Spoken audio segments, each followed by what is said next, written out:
This game is much bigger than I expected. We were already in awe of how much improvement Harvest Moon The Winds of Anthos had from its predecessor. But there are some things I just regret not knowing sooner while playing this game for so many hours.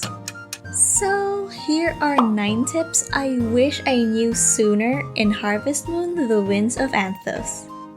Okay, first up, you have to utilize the pause time and infinite stamina during the first few days of the game. You will go through a tutorial of sorts that will teach you the basics on how to play while providing the story through many cutscenes. And you can observe that your stamina does not decrease while you're doing your farming tutorial. And the time does not move until you finish a part of the tutorial. So on day 2, you'll be unlocking the mines along with the pickaxe and hammer for gathering ores and rocks.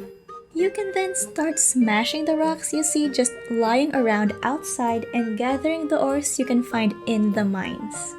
Although you can't really go further down in the mines yet, but you can go out and back in again to refresh the mine with a new layout and resources. Next, on day 3, you'll be unlocking the axe for gathering lumber. And you will need a lot of lumber for the succeeding quests. So make sure to chop all the trees you see, because chopping will take a lot of stamina once the infinite stamina is lifted.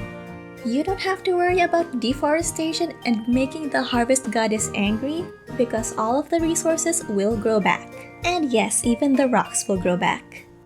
Finally, time and stamina will only activate when you pass through the opening of the Lengtenberg Gate on day 5.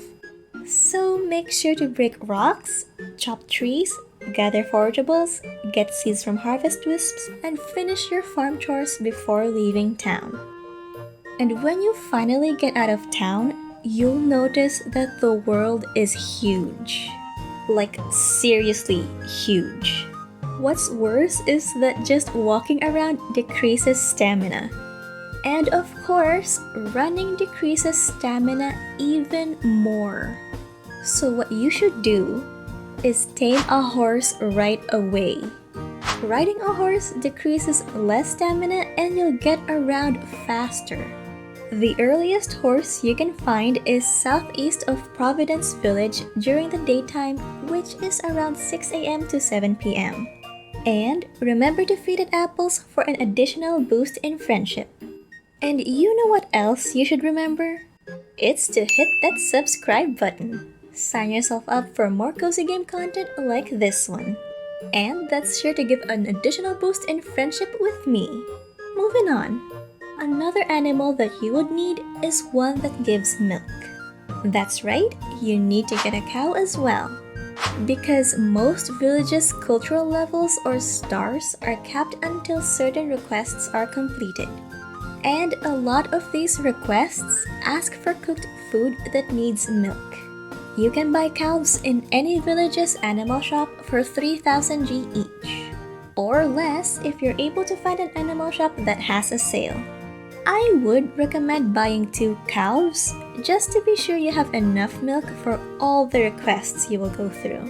But if you still find yourself lacking milk, you can try to look out for one of Judy's requests. She can ask for 10 fertilizer, which will give you 3 milk as a reward. And speaking of animals, you should also figure out how to feed them.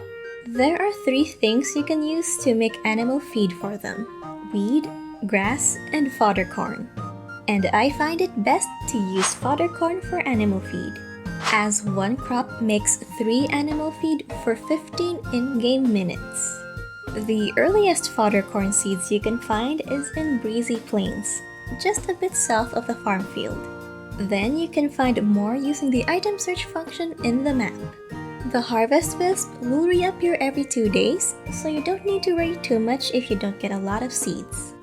Fodder corn seeds take around 4 days to grow and will regrow after 3 days. But if you find yourself needing animal feed right away, you can buy them from the animal shop for 50 G each. Or you can make animal feed using weed. You can gather some weeds by cutting grass, because cutting grass does not give grass. It gives weed. Weird, right? There's lots of grass everywhere, ready for you to cut and turn into weed. You will need 20 weeds to make one animal feed for 5 in-game minutes. And if you do get a request that needs grass, you will need to get some grass seeds and grow actual grass yourself. You can buy grass seeds at any village's animal shop or tool shop for 5G each.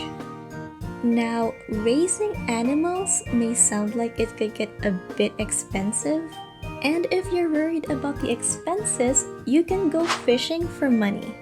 The best place to fish during the early game is around breezy plains. There are some easy to catch big fish in the area, and you'll easily see the bigger fish shadows in the water. You can catch big fish like arowana, and you can ship them straight for money. But there is one type of fish you shouldn't sell right away.